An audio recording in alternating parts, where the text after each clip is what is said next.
அவனெல்லாம் வந்து எருமாடு தோல்னு எங்கிட்ட சொல்லிட்டானுங்க. எங்க கம்பெல்லாம் உடைக்கும் போது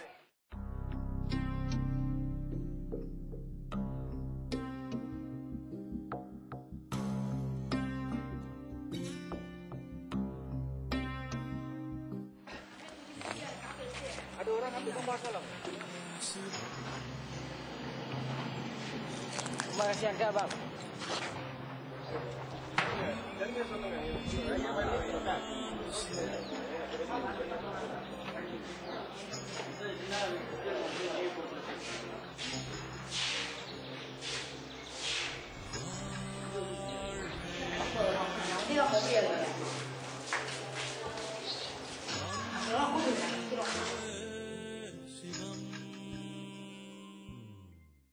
எல்லாம் எங்களை துன்புறுத்தி கோயிலெல்லாம் உடைச்சி ஐஸ் பெட்டியெல்லாம் உடைச்சி ஜாமாகு எல்லாம் போச்சு கோயில் ஜாமான்லாம் இவ்வளையும் செஞ்சு அப்ப எதுக்கு எங்களுக்கு என்னத்துக்கு நாங்க எதுக்கு உண்டி போடணும் போட வேணாத்தானே நாங்க உண்டி போடுறதுக்கு அவசியமே இல்ல அந்த மாதிரி உண்டியே எங்களுக்கு வேணாம் என்ன ஓட்டே கிடையாது இந்த வருஷம் நாங்க போடுங்க சேருங்க நம்ம தலைவரை தூக்கி விடுங்க பாரிசான தூக்கி விடுங்கன்னு சொல்லியிருக்கோம் அதுக்கு நாங்க எதிர்கட்சியில போட்டு போயிருப்பேன் நேத்து அவன் வந்து காப்பாத்திருப்பான் கொஞ்ச நேரம் சரி உடைக்காதீங்க 10 நிமிஷம் உனக்கு அந்த இடத்துல பேச்சு இல்லனா உன்னோட மதிப்பு இல்லனா நீ எதுக்கு அங்க மந்திரியா இருக்கிற உனக்கு தான் அந்த இடத்துல இல்லையே உன் சொல்லுதான் கேட்கலையா எதுக்கு நீ மந்திரி நீ வேணாம்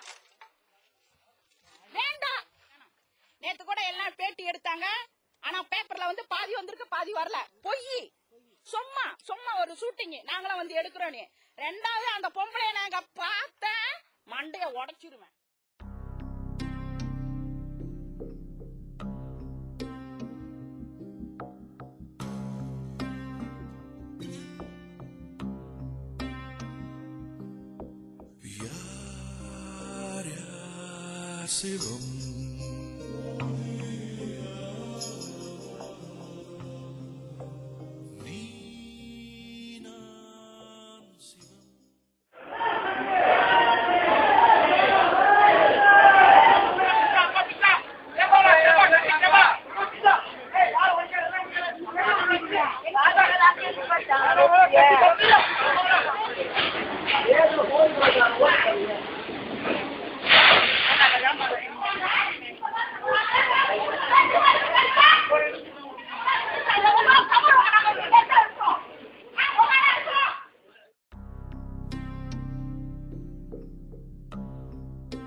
This temple has been here for more than 45 years.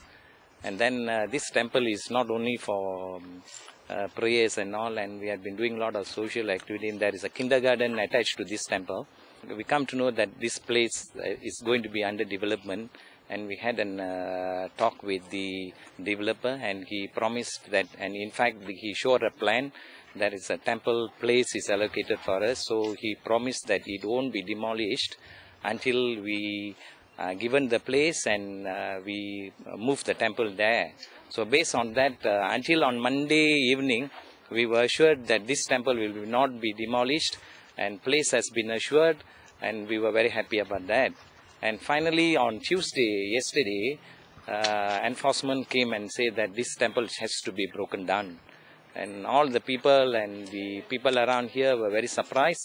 We negotiated with the enforcement people, at least give a day or two so that we can remove the deities which the people had been praying for so many years, and they refused that we cannot give you, and they didn't give me any time, and we couldn't do during the last minute anything, and the enforcement can't wait for that, and clashes happened.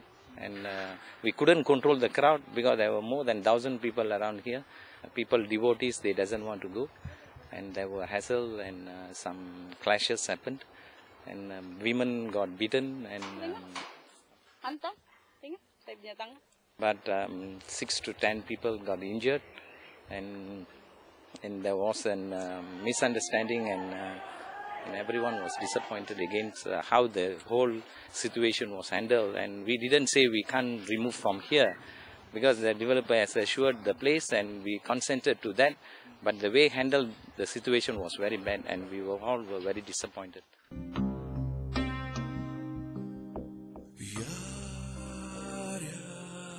Sivam